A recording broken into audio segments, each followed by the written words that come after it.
Hali gani mpenzi mtazamaji wa ZEC Online TV, karibu katika mfululizo wa vipindi vyetu vya elimu ya wapiga kura. Kama kawaida yetu katika kipindi kama hichi huwa tuna mgeni, na mgeni wetu wa leo ni Bwana Khamis Issa Khamis, mkuu wa kurugenzi ya huduma za uchaguzi, Tume ya Uchaguzi Zanzibar. Mtangazaji wako naitwa Mohamed Idrisa Haji. Karibu Bwana Khamis.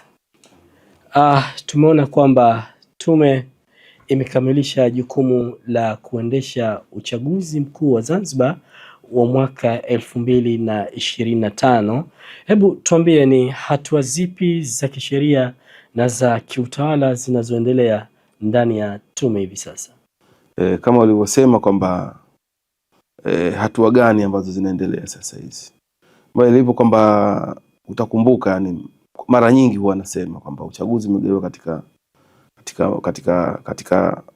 vipindi vitatu: kipindi cha wakati wa uchaguzi, kabla ya uchaguzi na baada ya uchaguzi. Definitely kabla na wakati wa uchaguzi vimeshapita.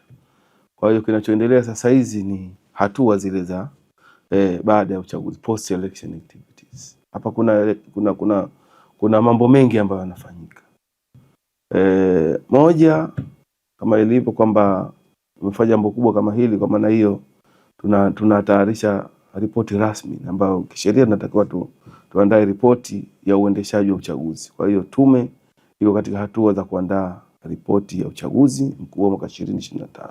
Kama ilivyo kwamba moja katika mambo muhimu ni tathmini.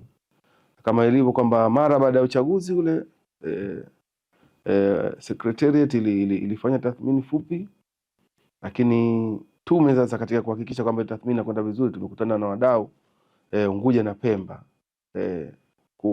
kujadili mambo ambayo yamefanyika katika uchaguzi, na tumeona kwamba kuna vitu gani labda vifanywe marekebisho na mambo mengine yaendelee, na mambo gani yaondolewe katika uendeshaji wa uchaguzi.